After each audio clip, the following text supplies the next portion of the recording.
Bienvenue à tous euh,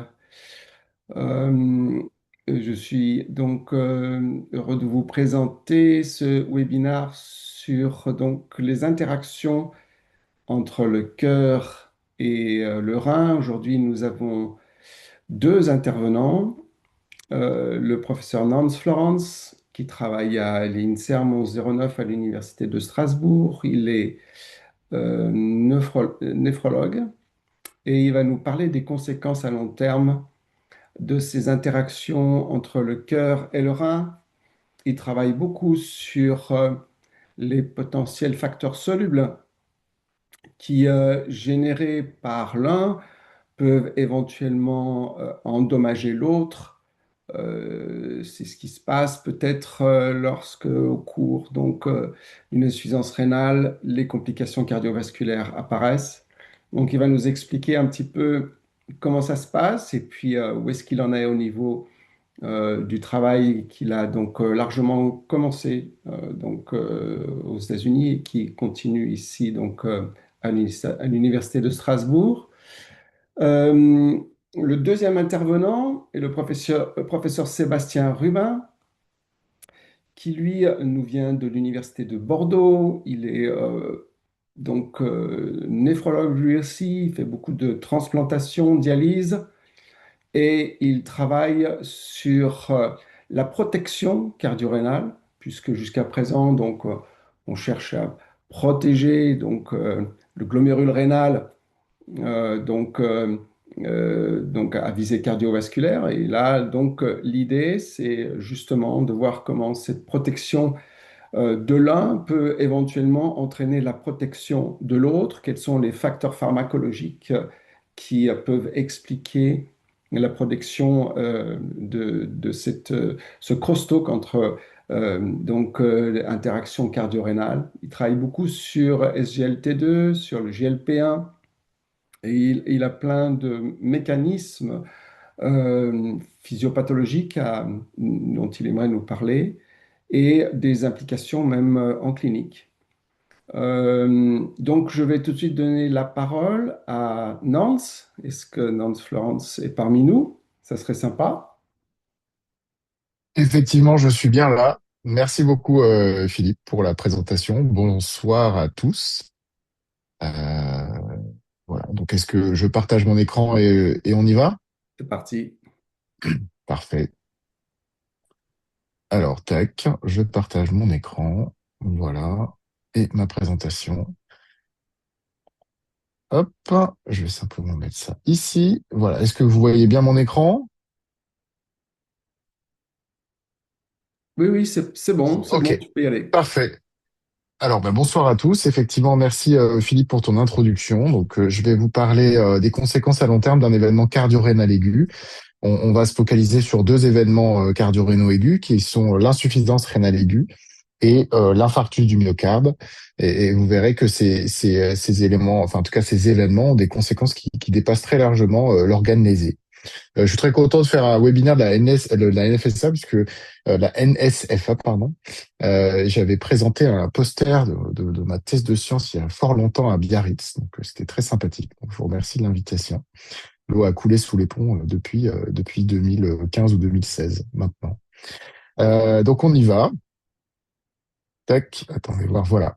Donc en fait, quand on parle d'interaction cardio-rénale, on a souvent quand même en tête la définition des syndromes cardio-rénaux qui a été proposée il y a maintenant presque 20 ans par un consortium mené par Claudio Ronco sur la classification des interactions cardio-rénales en 5 stades. Ces stades, ils sont dans cette publication du JSCC, maintenant qui est ancienne, mais dont on peut extraire au moins ces images, et qui définit les interactions cardio-rénales selon 5 grands types, des types aigus et des types chroniques. On a le type 1 et le type 2 qui va se focaliser sur les interactions cardio-rénales issues du cœur, c'est-à-dire la dysfonction cardiaque qui va entraîner des répercussions rénales. Donc le type 1, ça va être la dysfonction cardiaque aiguë. qui va entraîner une insuffisance rénale aiguë. Il y a un certain nombre de mécanismes décrits à l'époque de façon pour la plupart assez empirique. Le type 2, ça va être la même interaction mais chronique, comment l'insuffisance cardiaque chronique va entraîner la progression de la maladie rénale chronique. Et puis le type 3 et le type 4, c'est l'inverse, hein, c'est-à-dire comment l'insuffisance rénale aiguë va entraîner une insuffisance cardiaque aiguë. Et le type 4, comment l'insuffisance rénale chronique va entraîner une insuffisance cardiaque chronique. Et puis on a un type 5 qui est en fait une maladie plus systémique qui va pouvoir atteindre à la fois le rein et le cœur de façon concomitante ou un peu plus l'un, un peu plus l'autre. Et ces deux organes vont ensuite rentrer dans les interactions plus classiques et s'auto-entraîner dans la dysfonction. Alors, si on prend par exemple le syndrome cardio-rénal de type 1, qui est donc l'insuffisance cardiaque aiguë, en tout cas une problématique cardiaque aiguë qui entraîne une insuffisance rénale aiguë, on se rend compte que dans ce type 1, on va pouvoir regrouper un certain nombre d'éléments de pathologies qui ne partagent pas vraiment ni le même diagnostic, ni le même pronostic, et dont l'atteinte rénale va pas être nécessairement aussi grave à chaque fois. Vous avez par exemple un infarctus du myocarde qui se complique d'insuffisance rénale aiguë avec ses conséquences possibles. Vous pouvez avoir simplement un œdème aigu pulmonaire avec une petite répercussion sur la fonction rénale, ou vous pouvez aller jusqu'à des dysfonctions plus sévères, comme le choc cardiogénique, dans laquelle vous pouvez avoir une insuffisance rénale aiguë. Et finalement, ce syndrome cardio-rénal de type 1 ne va pas nous permettre de vraiment distinguer les profils chez qui effectivement l'atteinte rénale va être pronostique. Cette approche finalement assez intéressante sur le plan pédagogique, elle ne nous permet pas de classer les patients finalement et d'avancer dans le côté diagnostic, thérapeutique et pronostic.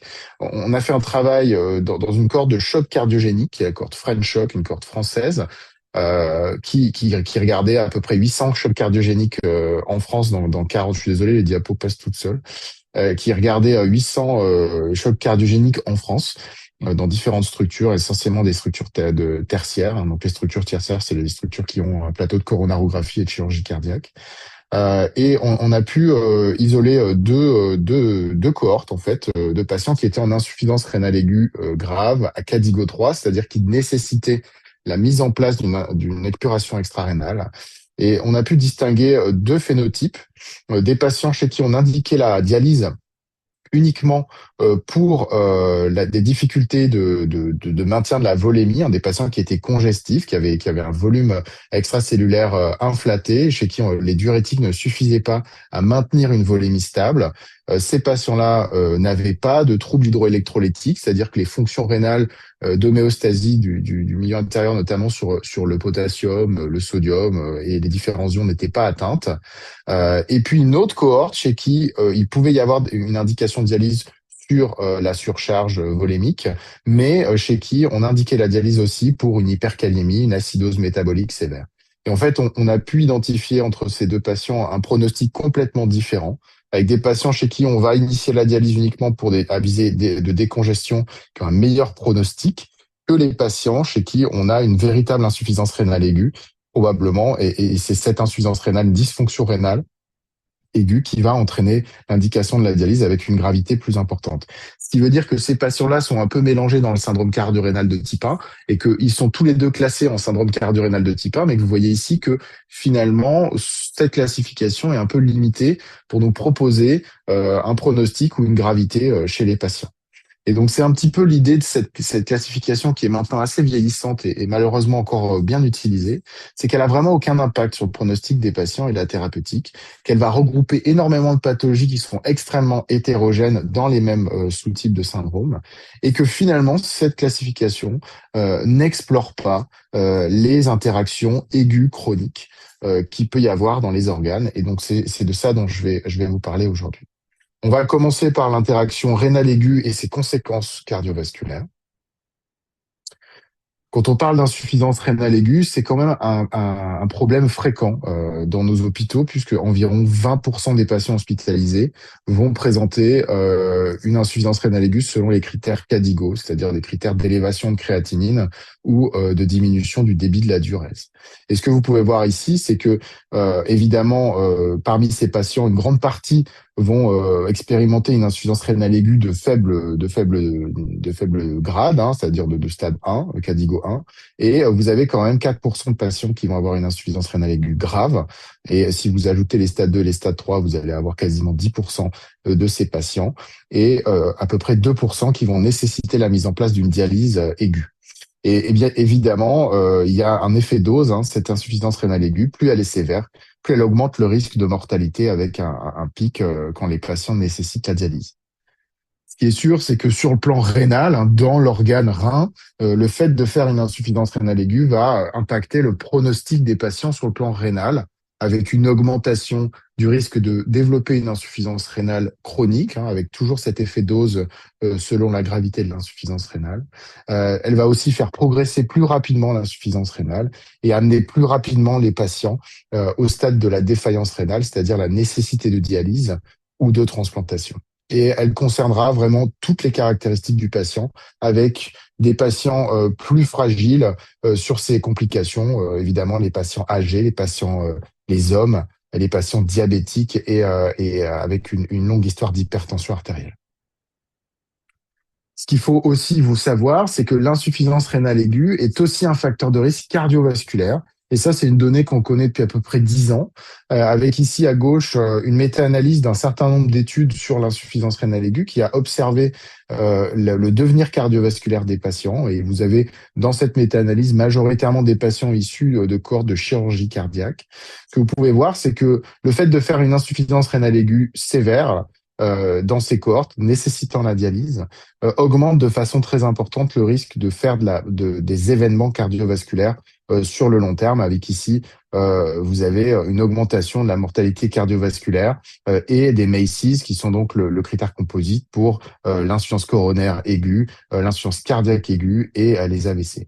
Et de façon intéressante aussi, quand on regarde une cohorte de patients hospitalisés, ici une cohorte de patients hospitalisés sur un registre californien, vous voyez que les patients qui ont fait une insuffisance rénale aiguë durant leur séjour hospitalier vont présenter une augmentation dans l'année qui suit de l'incidence des événements cardiovasculaires. On a aussi regardé de notre côté la cohorte de patients qui avaient déjà une insuffisance rénale chronique, donc des patients qui sont déjà à fort risque cardiovasculaire. Et ça, c'est un travail qui a été mené dans une cohorte française qui s'appelle la cohorte CKDERA, qui est un registre prospectif de 3000 patients suivis en insuffisance rénale chronique dans des structures françaises, hein, qui s'est arrêtée en 2015.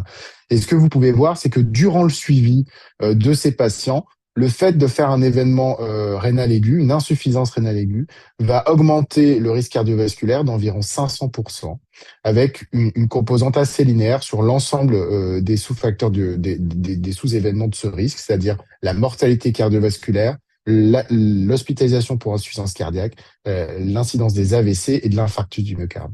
Et ce qui était intéressant dans cette étude, c'est qu'on avait accès à une granularité de données qui était quand même assez fine.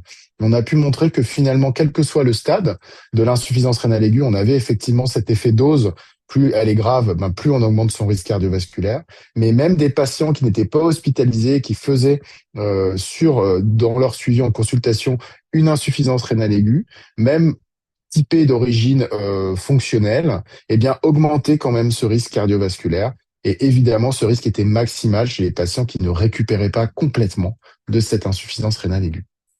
Alors, comment est-ce qu'on peut expliquer le lien entre la dysfonction d'un organe comme le rein et le remodelage cardiovasculaire?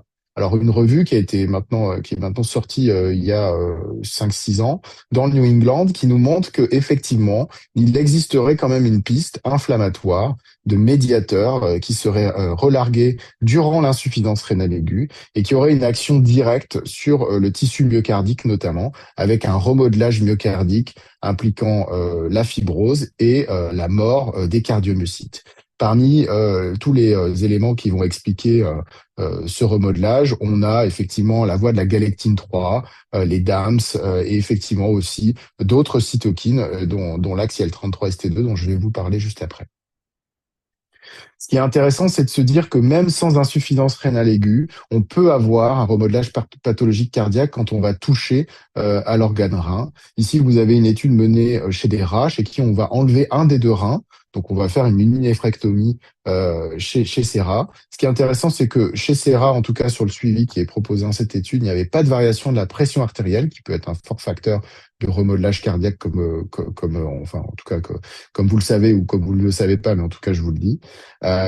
Et en fait, ce qu'on a vu dans le cœur de ces rats à 4 semaines, c'est qu'il y avait effectivement une augmentation de la fibrose myocardique, ici montrée par le Picrocirius Red, où vous voyez effectivement que même sans toucher finalement, ou en tout cas en touchant la fonction rénale de façon extrêmement aiguë, puisque à long terme, ces rats, en hypertrophiant le rein contralatéral, vont compenser la perte de fonction rénale, eh bien, on a quand même un effet sur le cœur de cette modification de la réserve néphronique. Et finalement, une des pistes qui va relier en fait la dysfonction de ces deux organes, c'est en fait le phénotype inflammatoire rénal au moment de l'insuffisance rénale aiguë. Donc ça, c'est une étude qui a été menée par une équipe parisienne il y a maintenant 7 ans, où ils ont montré finalement que après avoir fait une insuffisance rénale aiguë chez la souris en faisant du clampage de l'artère rénale unilatérale, on avait une augmentation, une uprégulation de la voie de la galectine 3, qui est une cytokine qui va agir essentiellement sur les monocytes, les macrophages. Et en fait, cette galectine 3 va augmenter à la fois dans le cœur et dans le rein après l'insuffisance rénale aiguë et se retrouver effectivement avec un pic plasmatique entre 48 et 72 heures, enfin 72 heures. Et ce qui était intéressant de noter, c'est qu'ici, on avait chez la souris, donc là, vous avez sur la droite les panels D et E. Vous avez les souris Sham, chez qui on regarde avec une faible ici fraction de collagène quand on regarde le cœur de ces souris à 28 jours de l'insuffisance rénale. Donc les souris opérées de façon Sham, c'est-à-dire sans insuffisance rénale, n'avaient pas d'élévation enfin, c'était le niveau de base finalement du tissu fibreux cardiaque. Et puis quand on fait une insuffisance rénale aiguë à 28 jours, alors même que l'organe a complètement récupéré, on a une augmentation qui est modérée certes, mais qui est significative du collagène situé dans le tissu myocardique, donc une augmentation de la fibrose myocardique. Et parallèlement à ça, si vous regardez le panel E, vous avez une baisse de la contractilité cardiaque faite par échographie cardiaque à 28 jours chez les souris qui ont présenté une insuffisance rénale aiguë. Alors, ce qui était intéressant dans cette étude, c'est quand on modulait effectivement le signal galectine 3, eh bien, on pouvait effectivement éteindre finalement ce remodelage avec un maintien de la fonction cardiaque. Donc, bon, je vous la fais courte, évidemment, le papier est plus floride que ça, mais globalement, la galectine 3 sécrétée dans le cadre de l'insuffisance rénale aiguë va participer probablement à ce remodelage myocardique à distance. Ce qu'on a effectivement fait quand j'étais en postdoc aux États-Unis, c'est de regarder effectivement un autre axe cytokinique qui est l'axe IL-33-ST2. Donc l'IL-33, elle nous intéressait puisque dans la littérature, elle avait des fonctions un peu paradoxales. En tout cas, au niveau rénal, elle semblait plutôt aggraver les lésions d'insuffisance rénale aiguë quand elle était présente. Et au niveau cardiaque, une littérature qui nous disait qu'elle était peut-être plutôt cardioprotectrice. Donc ça en faisait un bon candidat pour savoir si effectivement, durant l'insuffisance rénale aiguë, le signal IL-33 joue un rôle dans ce remodelage. Donc, ce que l'on a pu montrer ici, c'est que déjà on a reproduit ce qui a été montré par l'équipe parisienne quelques années auparavant, c'est-à-dire que ici, donc en rouge sur le panel du haut, quand on opère des souris wild type et qu'on leur fait une insuffisance rénale aiguë, on va effectivement à 28 jours altérer leur fonction contractile cardiaque et augmenter leur remodelage, en tout cas augmenter. Ici, vous avez un cœur qui semble hypertrophié avec un poids du cœur sur poids du corps de la souris qui est augmenté. On a fait un modèle d'inflammation rénale, donc il y a un modèle d'obstruction unilatérale de l'urtère qui permet de ne pas générer une insuffisance rénale à part entière, mais de quand même générer un environnement inflammatoire rénal. Et avec ce modèle, on reproduisait de la même chose, c'est-à-dire une baisse de la fraction d'éjection du ventricule gauche à 28 jours et une hypertrophie du myocarde. Ensuite, on a voulu éteindre le signal IL-33 de façon assez grossière, on va dire, en utilisant des souris qui étaient KO complet sur le gène IL-33. Et effectivement, si on suivait un peu la littérature, pour nous, éteindre le gène IL-33 allait finalement aggraver les lésions myocardiques puisque IL-33 était là pour protéger effectivement ce crosstalk pathologique entre le cœur et le rein. Et finalement, c'est complètement l'inverse qu'on a retrouvé. Chez ces souris qui sont IL-33 KO, en fait, on protège le myocarde à 28 jours avec l'absence de remodelage et de baisse de la fonction contractile. Ce qui était assez étonnant comme résultat finalement au vu de la littérature. Ce qu'on a pu montrer dans ce travail, c'est que finalement, la sécrétion IL-33 au moment de l'insuffisance rénale aiguë est vraiment un signal cantonné au rein. C'est-à-dire que c'est vraiment le rein ici avec une souris avec un gène reporter fluorescent qui s'allume, qui allume les cellules qui vont upréguler le gène IL-33. Vous voyez que au cours de l'insuffisance rénale aiguë, on a eu une uprégulation massive du gène au niveau des cellules endothéliales rénales. Et je vous montre pas ici, mais globalement au niveau du tissu cardiaque, il se passe pas grand-chose. Il n'y a pas d'uprégulation in situ au niveau cardiaque. Et on a pu moduler un petit peu ce signal avec ici une expérience où on a utilisé un anticorps bloquant IL-33 au moment de l'insuffisance rénale aiguë chez la souris. Et en bloquant le signal IL-33 avec un anticorps spécifique, on a annihilé quasi complètement la sécrétion IL-33 au moment de l'insuffisance rénale. Et ce que vous pouvez voir ici, c'est qu'on protégeait ici ces souris du remodelage cardiaque avec absence d'hypertrophie et préservation de la fonction contractile. Et puis, pour boucler la boucle, on s'est intéressé au récepteur d'IL-33, qui est le récepteur ST2, qui lui va être le médiateur des effets IL-33 au niveau cellulaire. Et avec un système Crelox, on a pu supprimer l'expression du gène ST2 dans les cardiomyocytes de façon spécifique. Et en supprimant ce signal au niveau des cardiomyocytes, vous voyez ici, la barre jaune, ce sont les CHAM en fait qui portent uniquement le gène alpha-MHC avec la boîte mère-crémère. Et puis en bleu, vous avez effectivement les souris. En bleu, vous avez les souris ici qui vont être opérées en IRA, enfin en insuffisance rénale aiguë, et en jaune ici les CHAM. Eh bien, quand on supprime ici sur la droite le gène ST2 spécifiquement dans les cardiomyocytes, eh bien, on protège le remodelage cardiaque à distance. Donc finalement, on a dans ce travail on va dire la démonstration entre guillemets que effectivement au moment de l'insuffisance rénale aiguë, il y a certains médiateurs qui vont être libérés, qui vont pouvoir avoir une cardiotoxicité directe et vont laisser dans le cœur un signal pro-apoptotique sur les cardiomyocytes, un signal pro-fibrosant qui va pouvoir à long terme faire le lit d'événements cardiovasculaires plus importants. Si on se concentre sur cet axe IL-33-ST2 un tout petit peu plus, on sait que dans l'axe IL-33-ST2, on a la fixation d'IL-33 sur son récepteur ST2 qui va entraîner une cascade de signalisation intracellulaire.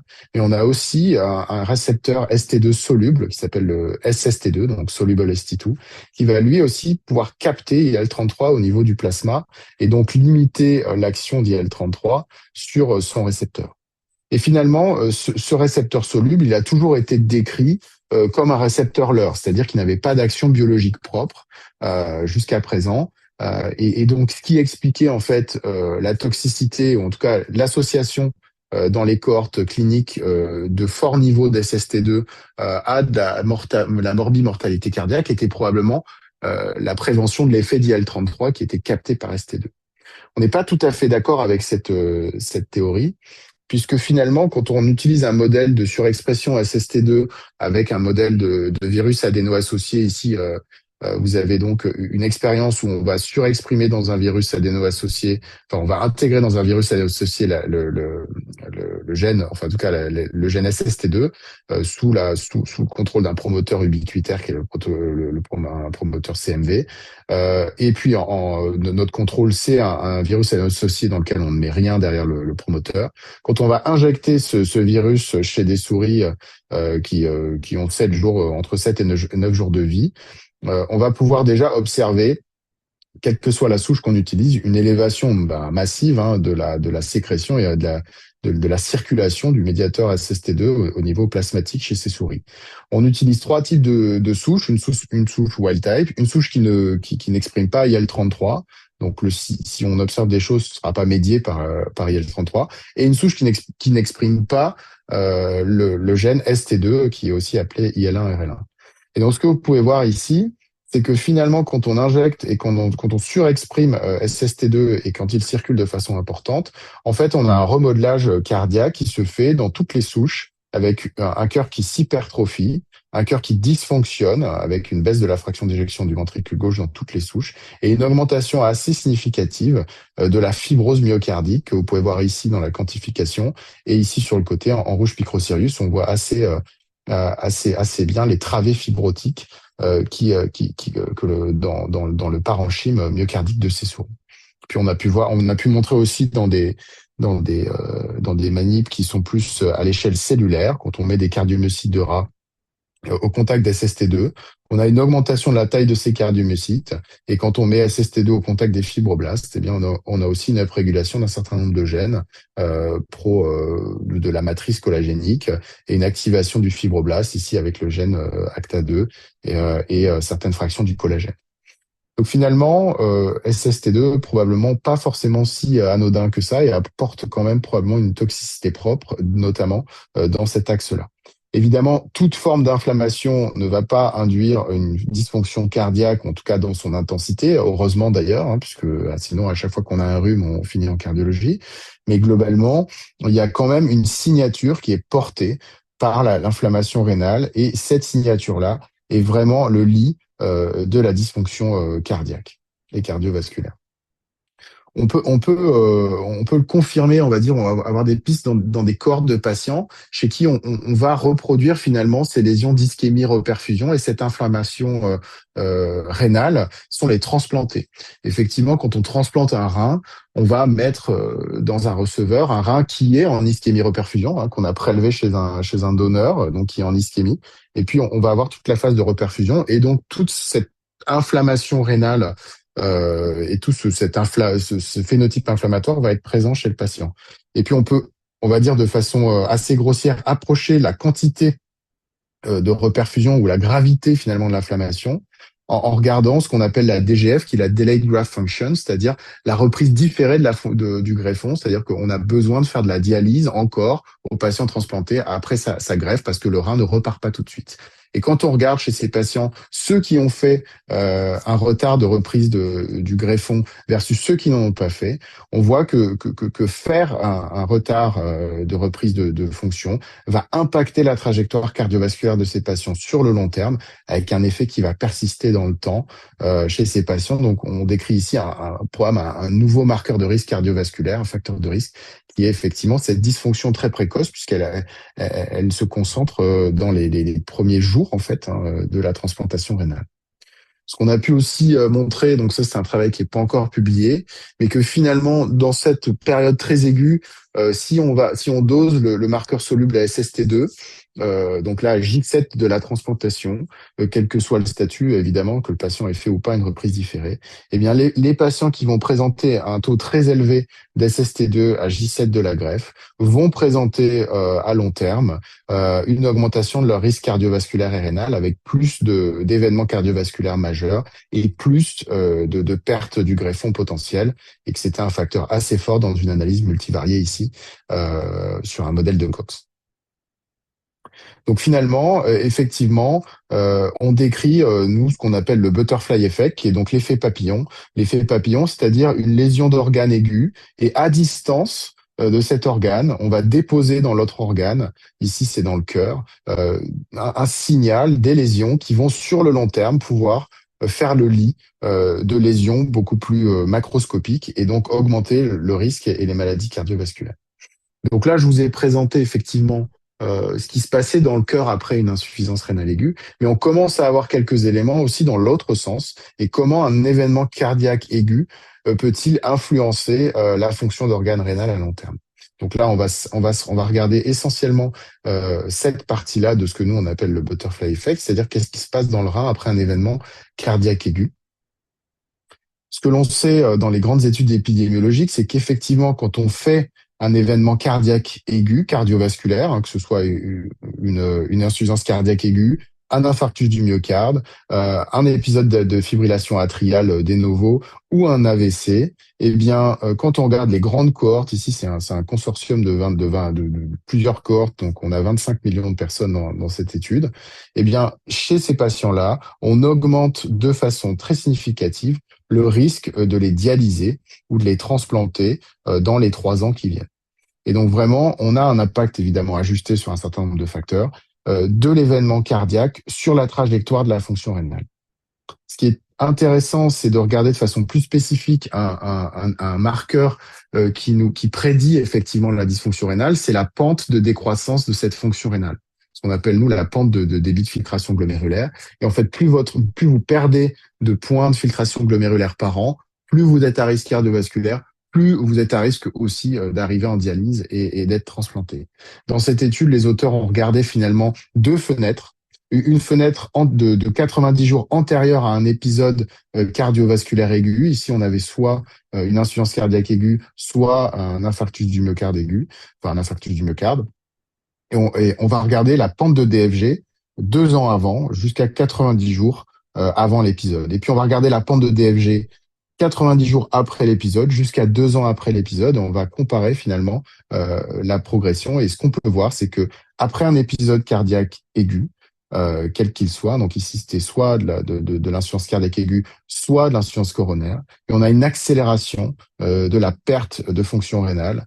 Et cette accélération, elle est marquée que vous ayez une fonction rénale considérée comme normale ou subnormale, ou alors dans une population qui a déjà une fonction rénale altérée. Donc il y a un vrai effet, hein.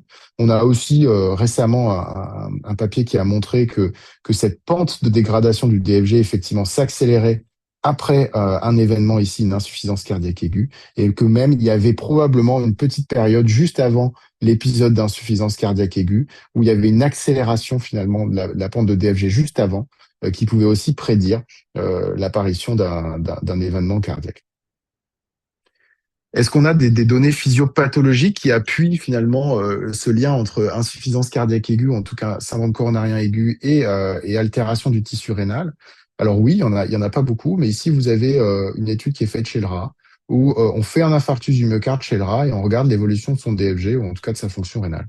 Ce qu'on peut voir, c'est qu'après 4 semaines, en tout cas ici après 16 semaines, on a une altération très franche de la fonction rénale de ces rats, avec une espèce de fluctuation un peu étonnante.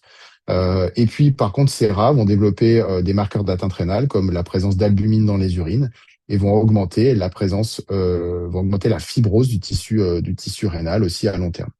Alors, ce modèle, il me pose problème pour étudier l'effet propre de l'infarctus du myocarde sur le rein, puisqu'en fait, c'est un modèle extrêmement sévère, hein. Quand vous faites des infarctus du myocarde non revascularisés chez le rat ou la souris, en fait, vous induisez à long terme une insuffisance cardiaque importante, avec des rats et des souris qui développent une insuffisance cardiaque sévère, très avancée, avec des fractions d'éjection qui sont de l'ordre de 15-20%, avec un ventricule gauche qui est extrêmement nécrotique.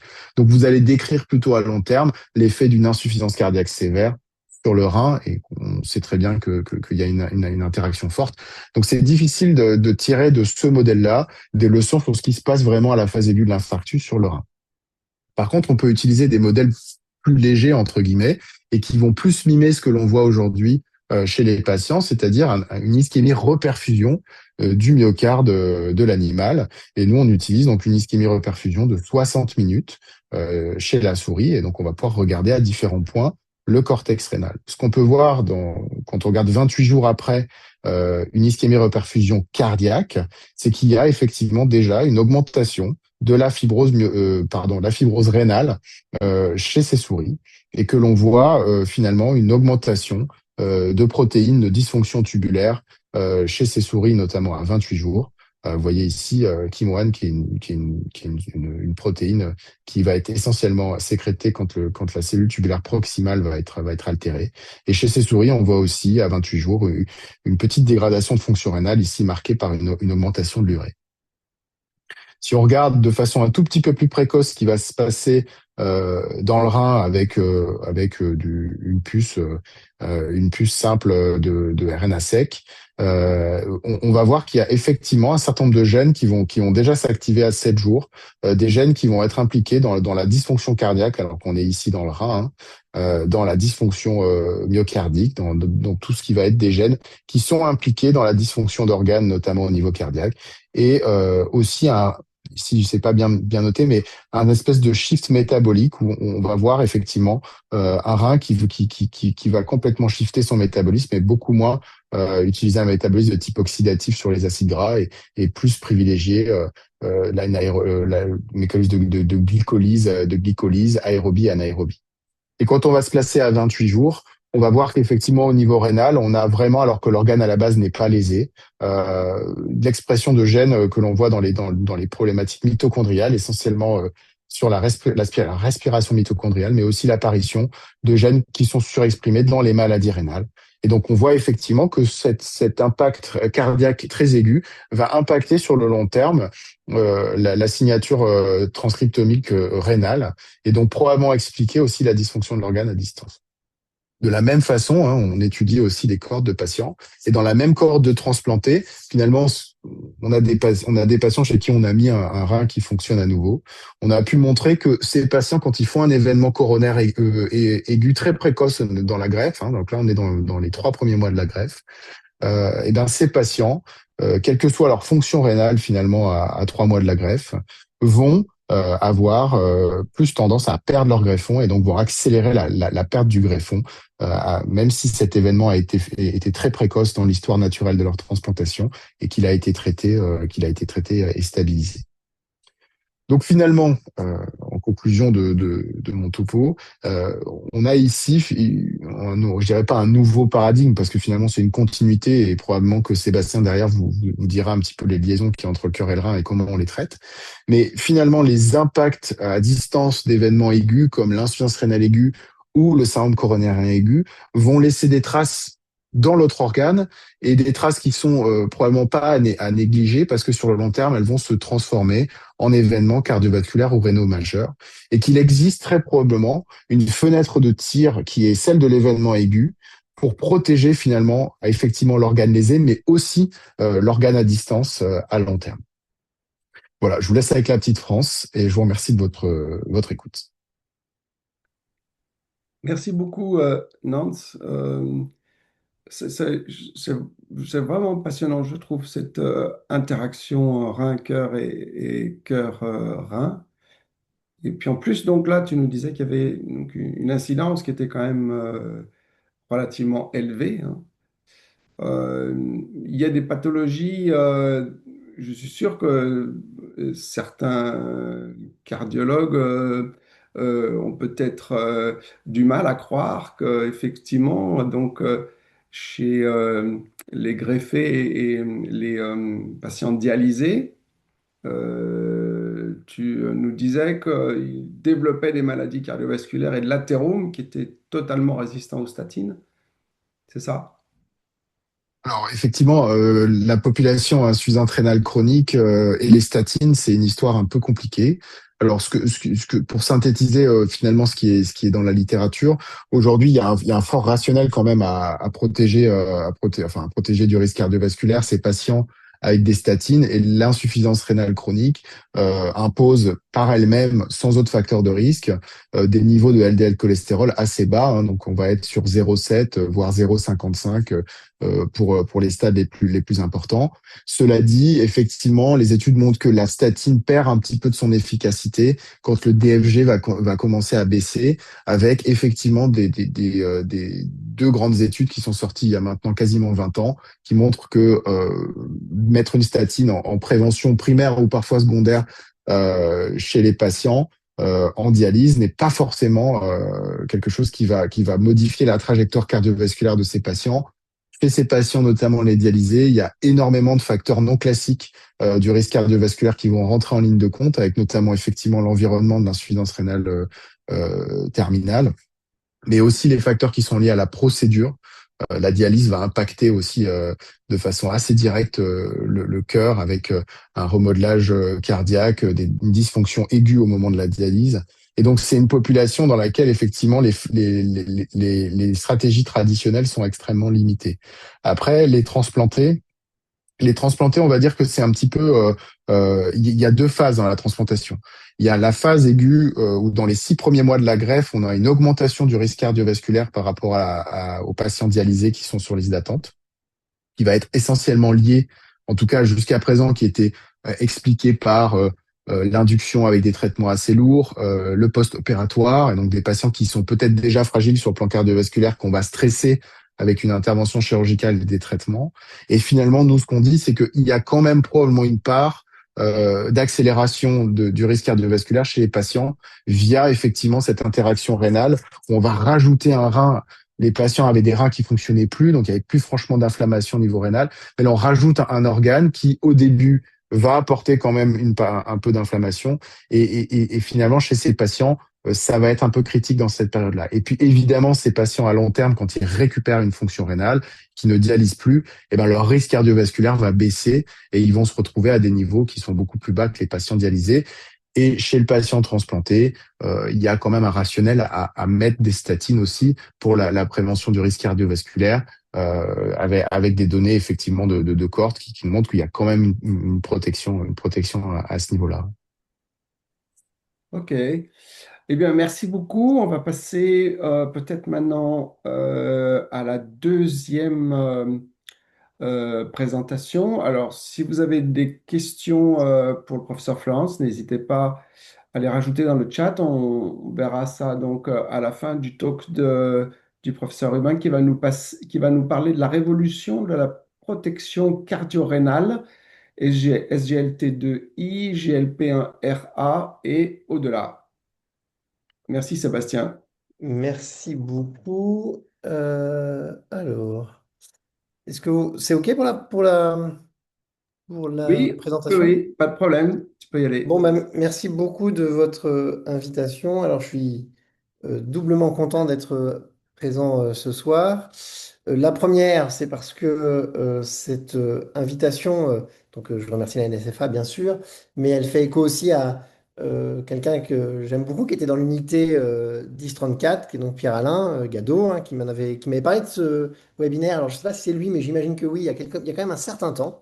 Et donc, je suis très heureux d'être là. Et puis, je suis bien sûr heureux d'échanger avec mon ami Nance sur des thématiques qui nous sont assez proches. Alors, ceci étant dit, oui, donc moi, je voulais vous parler, enfin, je suis très heureux d'avoir l'occasion de vous parler du côté thérapeutique. Et je suis aussi très heureux que la NSFA, pour parler des interactions cardio-rénales, invite deux néphrologues. Je trouve que c'est un joli clin d'œil, et donc j'en suis aussi très heureux. Et donc, je vais vous parler de cette révolution qu'on peut appeler révolution, alors on pourrait discuter sur le plan thérapeutique, mais qui en fait est une façon d'illustrer ces interactions cardio-rénales, parce qu'en fait le message final, c'est qu'il y a eu beaucoup de progrès dans la prise en charge des événements cardiovasculaires dans la pathologie cardiaque, notamment l'insuffisance cardiaque, et de manière synchrone dans la maladie rénale chronique, avec des mêmes thérapeutiques qui interagissent et qui jouent sur cette interaction cardio-rénale. Donc finalement, la thérapeutique, c'est une illustration, je trouve, de ces interactions. Comme je vais vous parler de thérapeutique, je vous parle de liens d'intérêt dans le domaine cardiovasculaire que j'ai.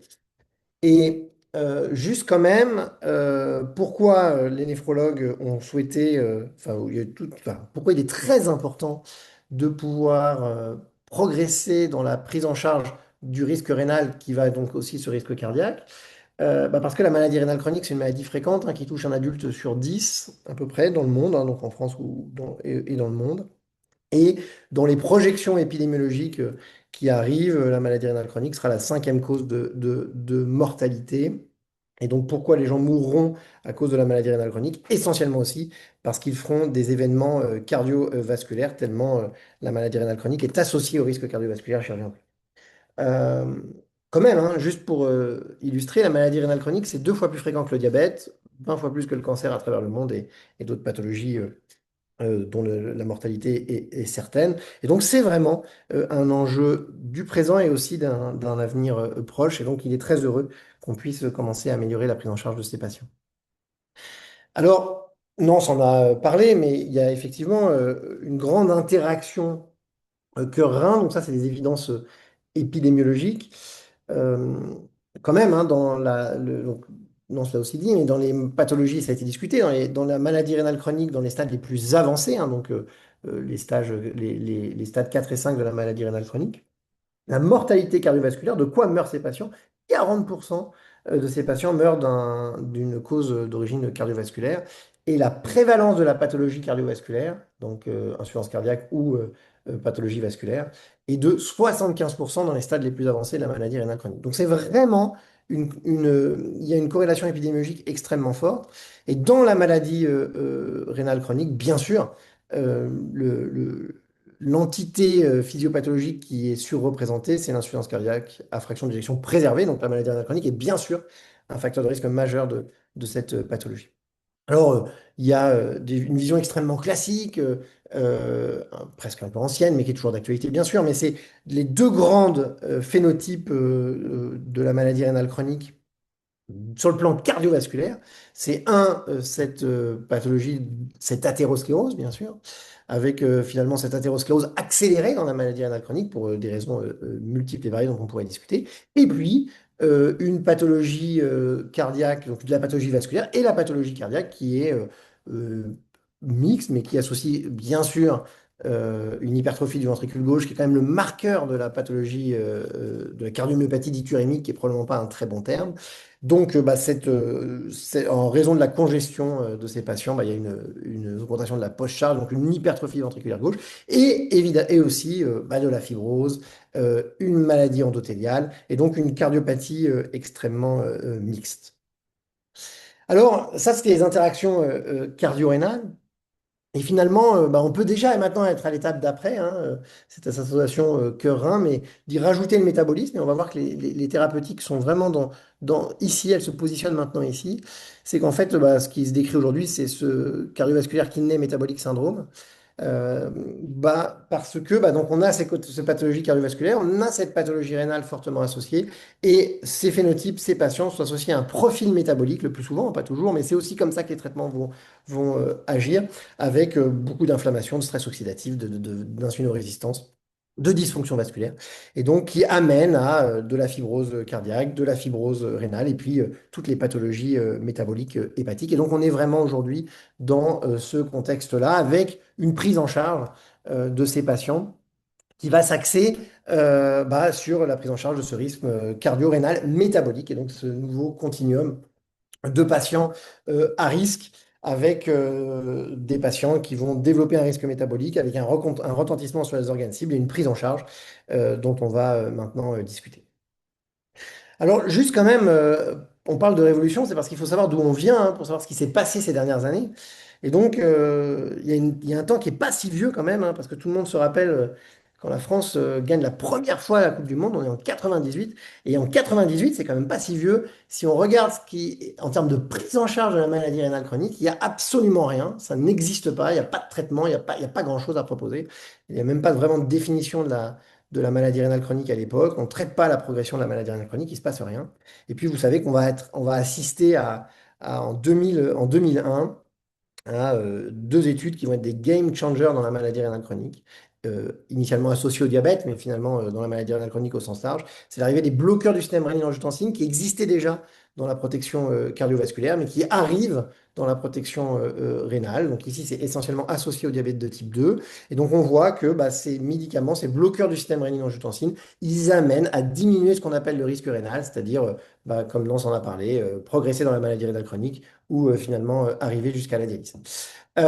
Et ces médicaments, qui sont des antihypertenseurs aussi, hein, ils agissent indépendamment de leur baisse de pression artérielle, puisque quand vous regardez dans cette étude à l'époque, hein, on montrait que quand vous aviez trois bras, des patients à risque rénal, donc avec une protéinurie élevée, et puis des patients qui étaient traités par amlodipine ou bloqueurs du système rénine-angiotensin, et ceux qui étaient traités par amlodipine en termes de risque rénal ne faisaient pas beaucoup mieux que le placebo, et c'était vraiment cette classe thérapeutique qui était clé dans la diminution du risque rénal. Et donc, ça a été la prise en charge de la maladie rénale chronique, et aussi un des traitements piliers de l'insuffisance cardiaque d'ailleurs, mais des années 2000 jusqu'aux années 2020. Et puis, est arrivé dans les années 2015-2018 trois grands essais chez le diabétique de prévention cardiovasculaire, parce que vous savez qu'à l'époque, donc des nouveaux antidiabétiques oraux, qui sont les inhibiteurs du SGLT2 dont je vais discuter, Ces médicaments étaient des antidiabétiques et la FDA exigeait, pour des histoires malheureuses précédentes, et exigeait avant de mettre sur le marché des nouveaux antidiabétiques oraux, exigeait des essais de protection cardiovasculaire pour vérifier qu'il n'y ait pas de surrisque induit par la classe thérapeutique. Et donc, le développement de ces nouveaux médicaments a amené à créer des essais de prévention cardiovasculaire pour voir chez le diabétique s'il n'y avait pas plus d'événements. Et donc, on s'est rendu compte qu'il n'y avait pas, non seulement il n'y avait pas plus d'événements, mais il y avait une baisse des événements cardiovasculaires de manière importante. Et en plus, ces mêmes essais à l'époque suggéraient qu'il y avait une baisse des événements rénaux. Et donc, des études se sont construites. On est parti d'un antidiabétique oral avec des études qui sont construites dans l'insuffisance cardiaque pour consolider les données qui avait été démontré dans ces aides de prévention cardiovasculaire et dans la maladie rénale chronique et qui a été dans les années 2020 vraiment des game changers complets puisque pour la première fois, on avait des médicaments qui étaient efficaces sur le plan cardiovasculaire, dans la prise en charge de l'insuffisance cardiaque à fraction d'éjection réduite. On a eu un nouveau médicament qui a été efficace dans le traitement de l'insuffisance cardiaque à fraction d'éjection préservée. Donc, pardon, réduit, c'était un nouveau traitement et préservé, c'était un nouveau traitement. Et aussi, on a eu des médicaments qui montraient un bénéfice rénal chez les patients atteints d'une maladie rénale chronique, diabétique ou non d'ailleurs. Et donc, on avait vraiment une nouvelle classe thérapeutique qui marchait sur le risque rénal et qui marchait sur les outcomes cardiovasculaires. Alors, il faut vraiment, pourquoi on parle à l'époque de révolution? Parce que ces études sont communiquées, c'est-à-dire que ces études, notamment sur le plan rénal, elles avaient été menées contre le traitement de référence qui était les bloqueurs du système rénine-angiotensin. Et quand elles ont été présentées, elles montraient que, en comparaison à ce traitement de référence, on baissait de 40 à 30% les événements rénaux. Et donc, on faisait mieux que la baisse à l'époque contre placebo des sartans, hein, que je vous avais montré, qui étaient autour de 15-20% de baisse d'événements. Voilà. Et dans l'insuffisance cardiaque, les essais étaient une diminution de 20 à 25% des événements, hein, qui sont des événements sur comme extrêmement durs, donc des décès d'origine cardiovasculaire, des réhospitalisations pour insuffisance cardiaque. Alors, comment c'est possible que cet antidiabétique ait des effets cardio et rénaux si importants? Alors, rénaux, on le comprend bien, cardiaque, on va en discuter, mais donc, les émetteurs du SGLT2 sont les antagonistes d'une protéine, hein, qui est donc le SGLT2. Et donc, il faut bien savoir que cette protéine, enfin l'expression de ce gène, hein, donc le gène qui code, hein, c'est ce gène LSC5A2, ce gène-là, il s'exprime quasiment exclusivement dans le rein. Et donc, c'est quand même chez l'humain, hein, dans les données, donc les GTEx, hein, donc les données tissulaires humaines, cette protéine s'exprime quasiment exclusivement dans le rein et un peu dans le testicule, donc pour l'homme, avec une expression dans les autres organes, alors très légèrement dans le cerveau, mais quasiment nulle ou extrêmement faible. Et toutes les pathologies génétiques qui ont été décrites avec ce gène étaient des pathologies d'origine rénale, donc il n'y a rien sur le plan cardiovasculaire.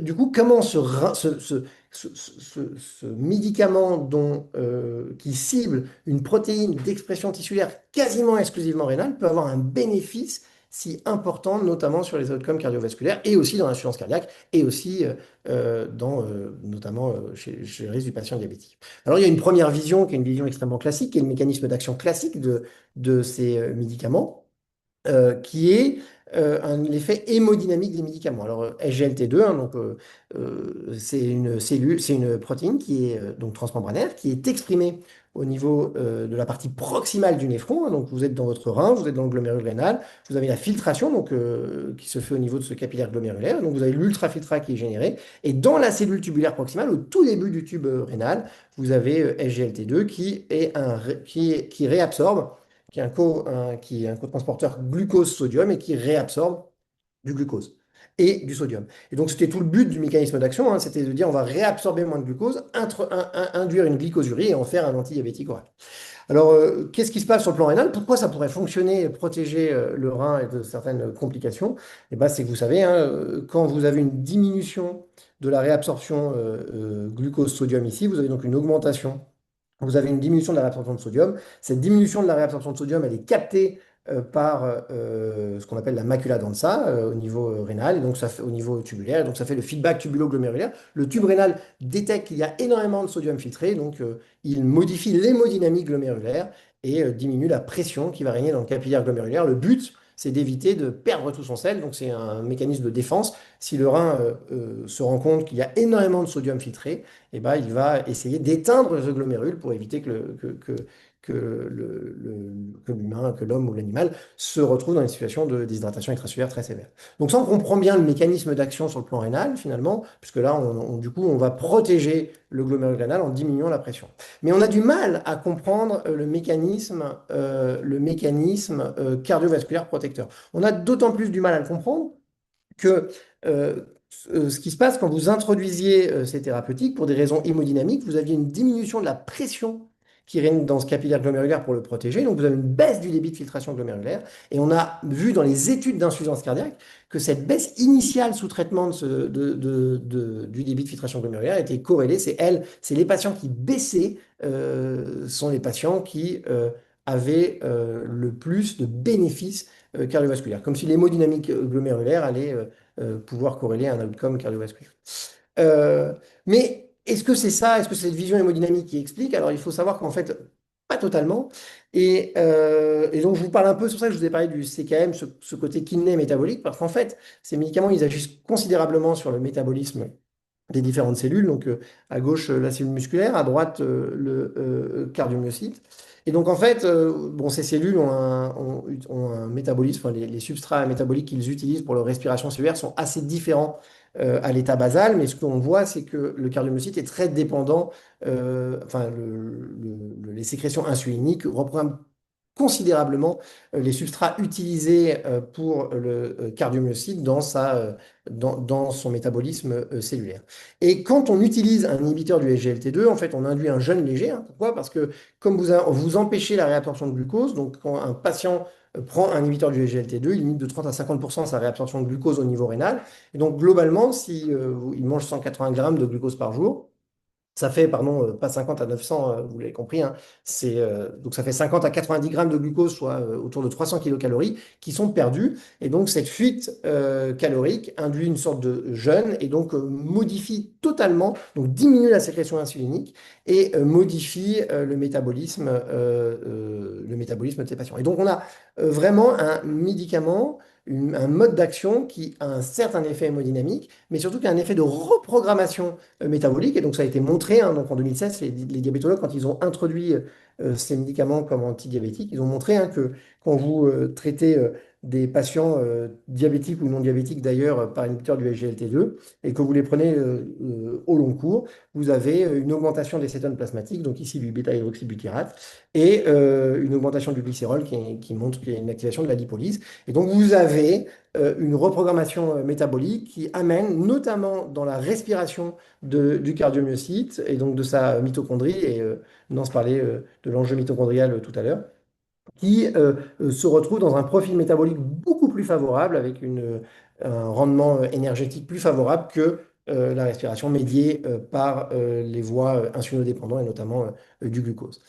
Alors, d'autres mécanismes ont été évoqués qui sont probablement moins convaincants pour expliquer les effets cardio-rénaux, surtout cardio, de ces nouvelles classes inhibiteurs du SGLT2, notamment des effets dits off-target avec une modification au niveau du cardiomyocyte de certains transporteurs de sodium et des enfin, des échangeurs sodium-proton, pour expliquer une modification de la respiration également et de l'amélioration de la respiration ou de l'activité mitochondriale de ces cardiomyocytes. Les effets sont probablement moins convaincants, mais on a bien une interaction. Le rein modifie, avec sa glycosurie induite, modifie le métabolisme qui amène à avoir une augmentation de la performance énergétique du cardiomyocyte.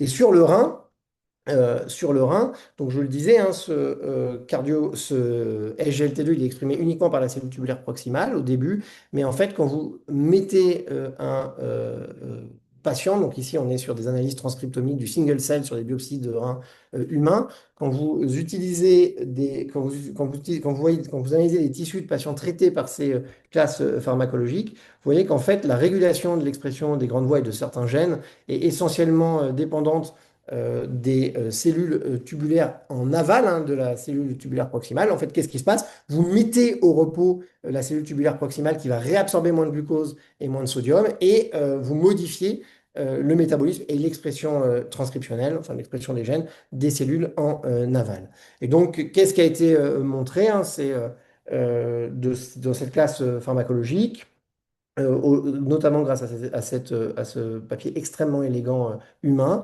c'est que l'utilisation d'un SGLT2 inhibiteur, hein, donc comme bah, elle diminue la réabsorption de glucose, donc vous avez un repos métabolique de la cellule tubulaire proximale, avec notamment une diminution de la voie de mTOR, je vais y revenir, et puis bah, en compensation, en aval, bien sûr, vous avez, et c'est tout l'enjeu, hein, puisqu'il faut réabsorber le glucose qui a été échappé au niveau proximal, donc en aval, vous avez une réaugmentation de la réabsorption de glucose qui modifie également le métabolisme des cellules tubulaires en aval. Et ce qui est très important, c'est que cette cellule tubulaire proximale, c'est une cellule qui a une dépense énergétique de repos extrêmement élevée. La mettre justement au repos métabolique, elle est probablement extrêmement bénéfique dans la progression de la maladie rénale chronique, les voies pro-inflammatoires et les voies surtout profibrosantes, notamment de la matrice. Et elle inhibe la voie, ça inhibe la voie mTOR. Et vous savez que cette voie mTOR, elle a été extrêmement impliquée dans l'induction de l'autophagie. Et il est montré que finalement, que les personnes traitées par inhibiteur du GLT2, cette voie, ces inhibiteurs du GLT2, elle restaure au niveau de la cellule tubulaire proximale une capacité autophagique supérieure et qui est probablement très importante pour le devenir, puisqu'en cas d'agression cardio ou en cas d'agression rénale aiguë, notamment en cas de souffrance de cette cellule tubulaire, et ben, le fait que cette cellule ait la capacité autophagique est probablement très bénéfique sur le long terme pour éviter tous ces phénotypes profibrosants. Et donc, c'est compliqué les inhibiteurs du SGLT2, donc là, ce n'est pas un schéma pour simplifier, bien sûr, mais le message, quand même, c'est qu'on voit bien qu'on a une classe pharmacologique qui est centrée, dont son efficacité est centrée sur le rein et amène des bénéfices cardiovasculaires majeurs. Alors malgré ça, il reste du risque. Il y a du risque qu'on appelle du risque résiduel important. Et donc il y a deux grandes autres voies dont je voulais parler qui sont aussi des nouveaux game changers dans la prise en charge de ces patients cardio et rénaux. C'est le premier, brièvement, c'est les analogues du GLP-1. Donc les analogues du GLP-1 sont des molécules qui ont montré, donc là je vous présente globalement des données méta-analysées, mais qui ont montré des données de l'évidence extrêmement forte sur la diminution des événements cardiovasculaires donc chez les patients initialement à risque, donc cardiovasculaire, c'est-à-dire notamment des patients à risque d'événements ischémiques. Et donc c'est sur ça que les analogues du GLP-1 ont montré une évidence la plus forte.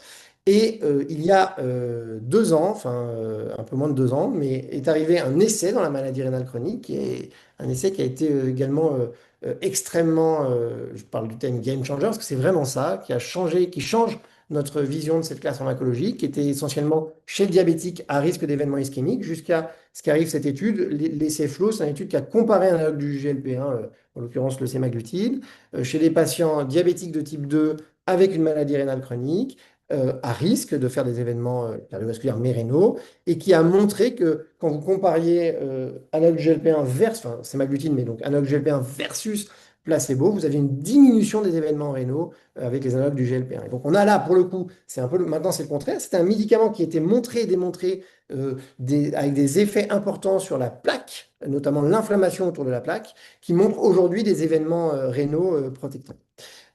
Et ces événements, en fait, donc il y a un essai, c'est l'essai FLOW qui était donc qui est ici, qui est un essai randomisé dont c'était la question, les événements rénaux. Mais en fait, quand vous méta-analysez les données cardiologiques des analogues du GLP-1, vous vous rendez compte qu'il y a une consistance quand même à avoir un bénéfice rénal de cette classe pharmacologique. Alors pourquoi? Comment cette classe pourrait avoir aussi un effet rénal et un effet cardiovasculaire? Donc le GLP-1 et donc son récepteur, donc le GLP-1 c'est l'incrétine, son récepteur, donc c'est pas tout à fait comme les inhibiteurs du SGLT2, le SGLT2 a une expression rénale isolée. Ce qui n'est pas le cas, le GLP-1, et donc avec son récepteur GLP-1 récepteur, c'est un insulinosécréteur. Ça a des récepteurs sur le vaisseau, ça a des récepteurs de manière importante sur enfin, sur l'intestin. Et ça a des effets également au niveau cérébral avec une diminution de l'appétit, donc une diminution de l'adiposité et une augmentation de la lipolyse. Et donc ça, c'est des effets extrêmement connus et classiques des analogues du GLP-1. Ils avaient été montrés donc, chez la souris qui expliquaient tout à fait ces données humaines qui montraient un bénéfice pour prévenir l'événement cardiovasculaire ischémique. Donc, il y a eu des études extrêmement élégantes chez l'animal, hein, souris ApoE ou déficientes pour le LDL récepteur, qui ont montré toute la capacité de cette classe pharmacologique à stabiliser la plaque, à diminuer les adipocytes, à diminuer l'inflammation autour de cette plaque et donc à diminuer l'instabilité de cette plaque. Et puis sur le rein, du coup, ça a été étudié. Donc il y a des effets rénaux propres de cette classe pharmacologique. Donc ici, c'est une étude menée chez la souris et le rat. Cette étude, donc c'est des souris dont on induit un diabète et qui sont des souris sauvages ou des souris déficientes pour le GLP-1 récepteur. Alors, ce qui est intéressant, c'est que la souris déficiente pour le GLP-1 récepteur, elle développe spontanément un profil, un phénotype rénal avec une protéinurie, une maladie rénale chronique, qui montre à quel point le GLP-1 récepteur, et donc cette voie GLP-1, elle est importante pour l'intégrité rénale et notamment de la barrière de filtration glomérulaire. Et quand vous traitez ces animaux par ici de l'iraglutide, mais qui est un analogue du GLP-1, et ben vous réduisez, vous prévenez le phénotype rénal. Et donc ça, c'était chez des souris diabétiques, mais ça a été fait dans ce travail aussi chez le rat non diabétique, avec un modèle de maladie rénale chronique qui est un modèle de la néphrectomie des 5/6e, où vous induisez une maladie rénale chronique et vous traitez le rat ou non par un GLP-1 liraglutide. Et donc, qu'est-ce que montrent ces données aussi bien chez la souris que chez le rat? Elles montrent que le liraglutide, il fonctionne essentiellement au niveau rénal en inhibant le RAGE, donc qui est le récepteur aux dérivés avancés, aux dérivés de la glycation avancée, donc des AGE. Et donc, vous avez une diminution de l'expression, quand vous traitez par liraglutide les animaux, vous avez une diminution de toute cette voie induite par ces AGE, et donc cette voie de signalisation, et qui amène à énormément de remodelage donc, qui prévient énormément l'infiltration cellulaire, qui permet la polarisation des macrophages de M1 à M2, qui est un phénotype beaucoup moins pathologique sur le plan de tissu, diminue le stress oxydatif, et puis bien sûr des effets rénaux probablement indirects liés aux effets métaboliques ou à l'augmentation de la pression artérielle. Tout ça pour dire que cette classe pharmacologique qui avait été développée pour les événements cardiovasculaires, pour l'ischémie, pour la plaque, a montré des bénéfices rénaux un peu inattendus avec des mécanismes d'action communs en partie au niveau rénal, avec ici un exemple autour du RAGE, mais en fait des exemples qui sont multiples au niveau rénal, et ce qui fait que ces analogues du GLP-1 vont devenir un médicament extrêmement centré dans la protection cardiovasculaire de ces patients. Et enfin, en deux mots pour terminer sur la voie de l'aldostérone. Alors, c'est le grand retour de la voie de l'aldostérone, notamment dans la maladie rénale chronique. En cardiologie, l'aldostérone enfin, ces traitements, notamment avec ce qu'on appelle les MRA, les antagonistes du récepteur aux minéralocorticoïdes, étaient la pierre angulaire du traitement d'insuffisance cardiaque à fraction d'éjection réduite. Et aujourd'hui, ça arrive aussi dans la maladie rénale chronique. Et encore une fois, il y a des interactions évidentes cœur-rein autour de cette voie. Donc bon, l'aldostérone a plusieurs... donc le récepteur au minéralocorticoïde, c'est pas un récepteur centré sur le rein, hein, donc il y en a beaucoup pour le rein, mais il y en a aussi, c'est un récepteur qui est beaucoup plus ubiquitaire, avec une expression cérébrale dans le vaisseau, dans le cœur, bien sûr, dans le rein. Et donc ça, c'est l'expression du gène NR3C2, donc qui code pour le récepteur au minéralocorticoïde. Et donc, il y a une expression ubiquitaire à travers l'organisme, mais a été quand même montré donc plusieurs choses. La première chose, c'est que sur le plan rénal, comment on explique cette diminution des événements cardiovasculaires dans ces voies de avec l'inhibition de la voie de l'aldostérone. Donc, sur le plan rénal, la chose absolument classique, c'est que l'aldostérone, c'est ce qu'on appelle les effets génomiques de l'aldostérone, quand elle se fixe à son récepteur, qui est le récepteur minéralocorticoïde, donc le MR qui est exprimé dans la cellule du tube collecteur rénal, et ben elle induit des facteurs de transcription qui amènent à avoir un profil, un phénotype de la cellule tubulaire qui augmente la réabsorption sodée, donc augmente la congestion veineuse, donc avec une réabsorption de sodium et une sécrétion de potassium. Et donc on a cet effet volémique induit, et donc il est probable que diminuer cette volémie participe aux événements cardiovasculaires. Mais en fait, c'est beaucoup plus complexe. puisque bah, effectivement, les récepteurs CMR, hein, ce récepteur, il est exprimé par les macrophages, il induit de la prolifération, enfin, il induit de la pathologie de la matrice extracellulaire, hein, avec vraiment augmentation du collagène, altération de la matrice. Il induit via une voie P2X7, interleukin 1 bêta, NLRP3, bah, des voies pro-inflammatoires. Il y a des interactions avec l'endothéline.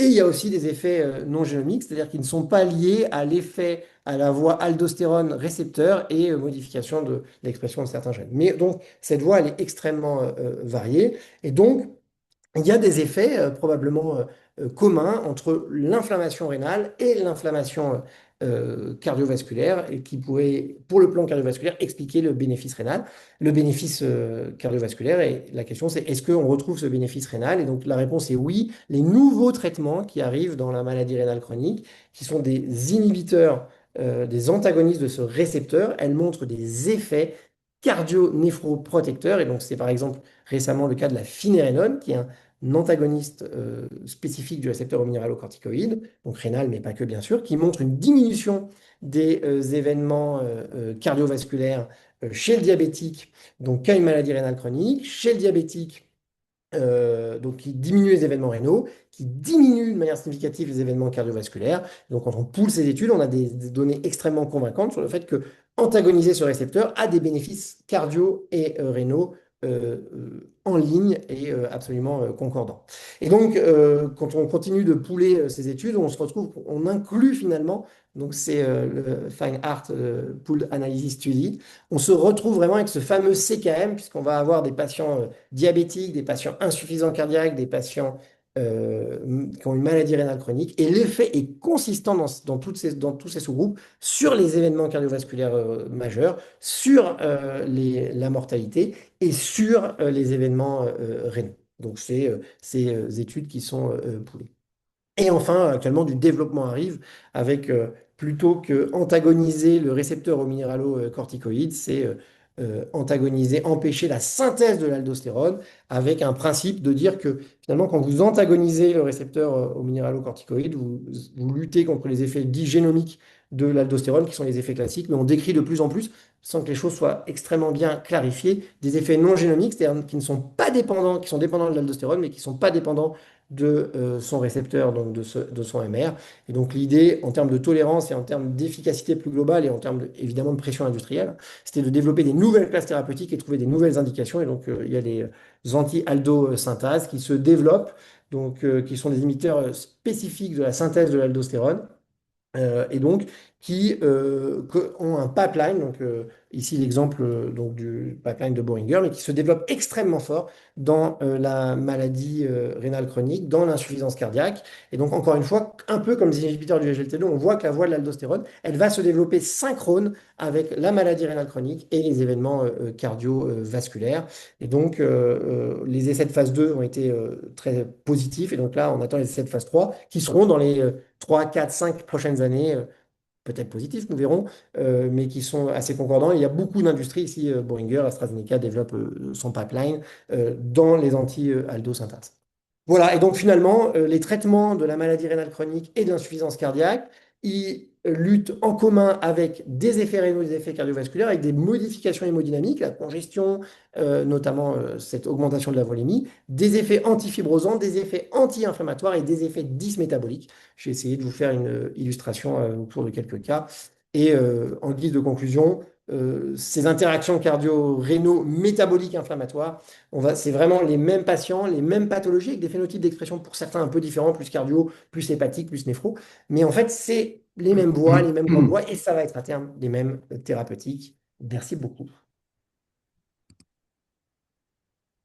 Merci beaucoup. Merci beaucoup, Sébastien. C'est vraiment, je trouve ça vraiment passionnant, ces sujets d'interaction cardio-rénale. Ça fait vraiment, je trouve, poser beaucoup de questions et réfléchir à beaucoup de choses. Les lipidologues, voilà, on cible le cholestérol LDL, mais bon, de toute évidence, il y a quand même des mécanismes Oui. beaucoup plus larges à explorer. Alors tu vas être content parce que si tu disais qu'en 2000, il y avait pas de papier qui était publié sur le syndrome cardio-rénal, là maintenant, voilà, dans le chat, on m'informe qu'il y a des appels d'offres européens qui ciblent le syndrome cardio-rénal. Voilà, en particulier l'apport de l'IA générative. Euh, il y a apparemment aussi des papiers qui sont déjà sur ce sujet. Apparemment, voilà, c'est un sujet qui passionne beaucoup de gens et donc ceux qui sont intéressés par ces appels d'offres, eh bien, probablement trouveront ça sur les appels d'offres de l'ERC. Kim, Euh, moi, pardon, ah non, je voulais juste. Est-ce que je peux faire juste un tout petit commentaire? vas-y. Par rapport à une question qui avait été posée à Nance et sur les statines dans la maladie rénale chronique la plus avancée. Donc, bien sûr, je suis toujours, comme toujours, d'accord avec tout ce qu'a dit Nance. Juste un petit ajout, c'est que quand même, même si c'est vrai que c'est complexe en dialyse, les statines, etc., histoire de 20 ans, tout, non, ça a parfaitement résumé la situation. Mais pour remonter le moral de ceux qui aiment la statine comme moi, chez le dialysé, chez ceux qui ont fait un événement récent, c'est-à-dire un événement ischémique récent, donc artère membrane ou cardio ou AVC, et ben, les essais émulés, les pseudo-essais randomisés des différentes cohortes françaises, américaines ou asiatiques montrent que pour le coup, dans ce type de patient, il y a un bénéfice en termes de mortalité probable à réintroduire ou maintenir une statine. Et donc, il ne faut pas totalement abandonner la statine en dialyse. Ah ouais, d'accord. Ouais. Justement, s'il y a des questions, n'hésitez pas à les poser dans le chat. Bien sûr, si vous m'autorisez, je ferai le relais. Mais moi, j'avais quand même voilà, une question parce que si les inhibiteurs de SGLT2, si j'ai bien compris, modifient le feedback tubulo-glomérulaire, est-ce que, par conséquent, il y a pas d'impact sur la libération du coup d'aldostérone? Vraisemblablement, il devrait y en avoir. Oui, on pourrait penser qu'il y en a parce que pour deux raisons. Pour une raison essentielle, ce serait que en fait, si ces inhibiteurs de SGLT2 baissaient la volémie parce qu'ils induisent une natriurèse, hein, ce qui est le cas. Mais en fait, la natriurèse, elle est globalement en distalité compensée. Donc, il y a peut-être une petite baisse de volémie chez ces patients, mais assez faible. Et donc, il y a probablement, alors c'est difficile parce que étudier la volémie, la sécrétion d'aldo de ces patients, etc., c'est pas simple. Mais il y a une activation de ce système par une très légère baisse de la volémie, mais qui est globalement compensée en distalité sur le plan tubulaire. D'accord.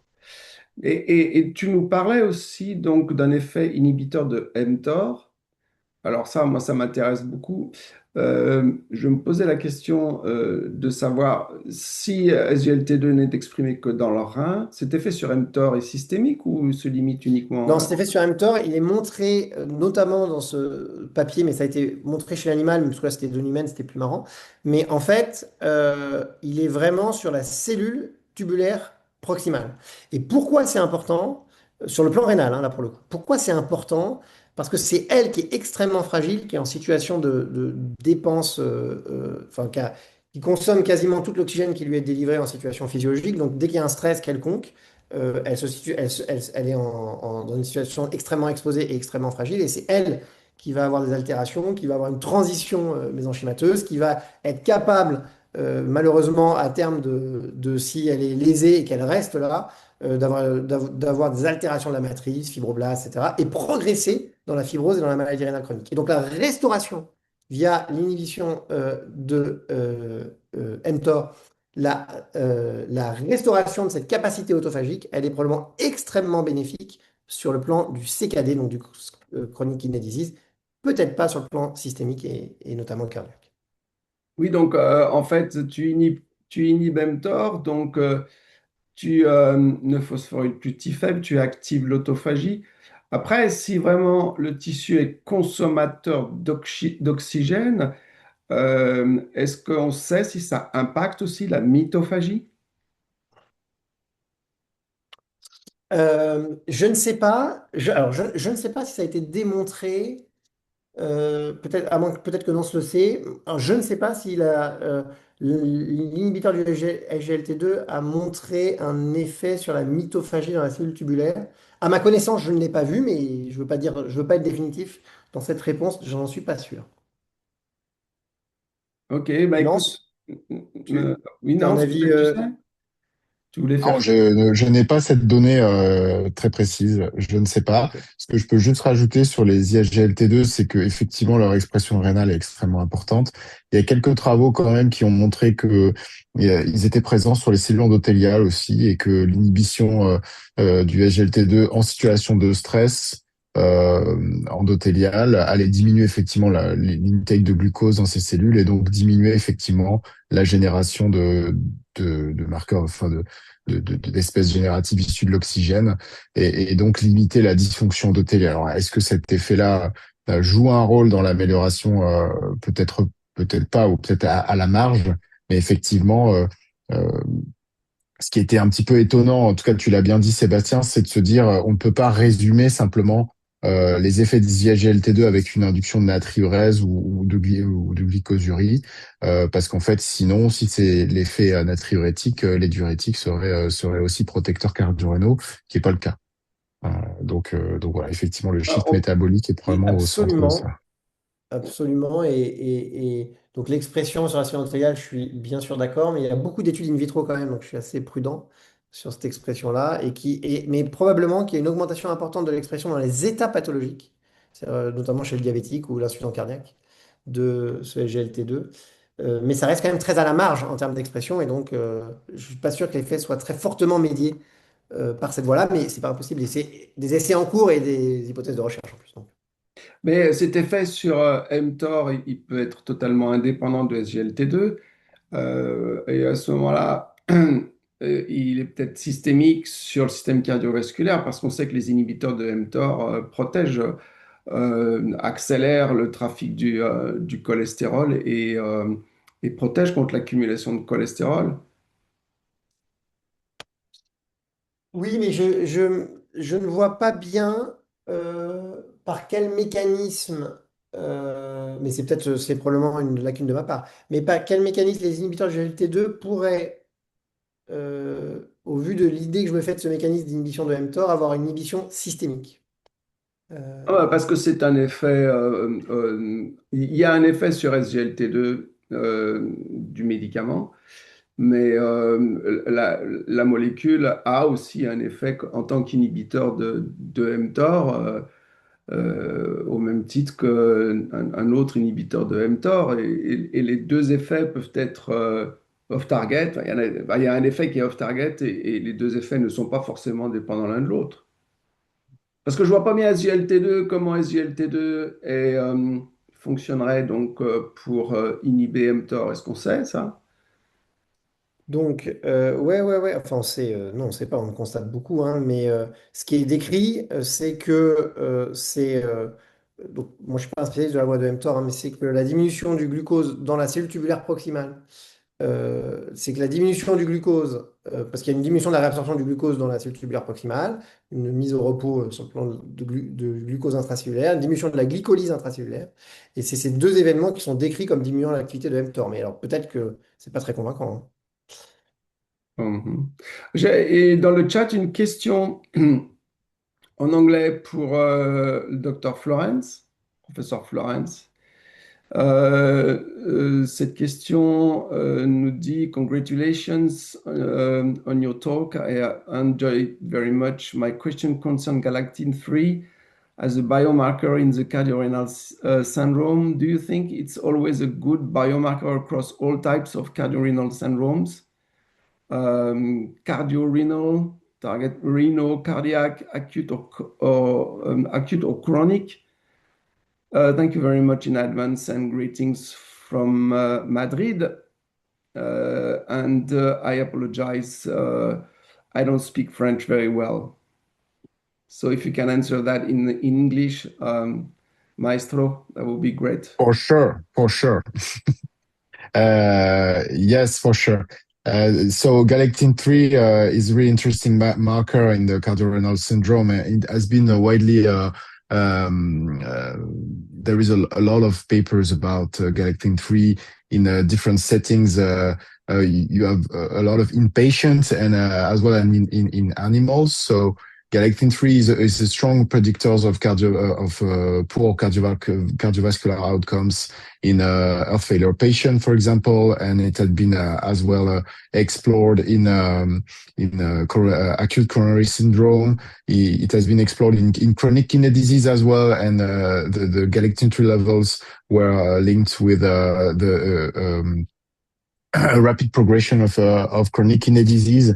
There is few data about the interaction between the level of galectin-3 in an acute or chronic condition in one organ and the impact on the other one. And it's still ongoing. We are actually working with the team in Paris, and we are actually studying the both markers, so galectin-3 and SST2, to see if we know that each of them in different settings are strong predictors of poor outcomes in cohorts, but we want to see if both of them at the very same time could improve the prediction of such disease as the progression of chronic kidney disease or cardiovascular mortality and morbidity.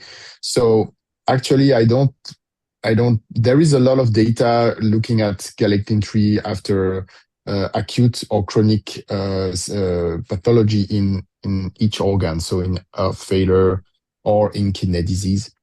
But the intertwinement of the cardiorenal syndrome is still ongoing, and I hope I can answer this question in a few months or years, because we are actually working on this with the Parisian team that has published on galectin-3. So I hope I could add some information in few months.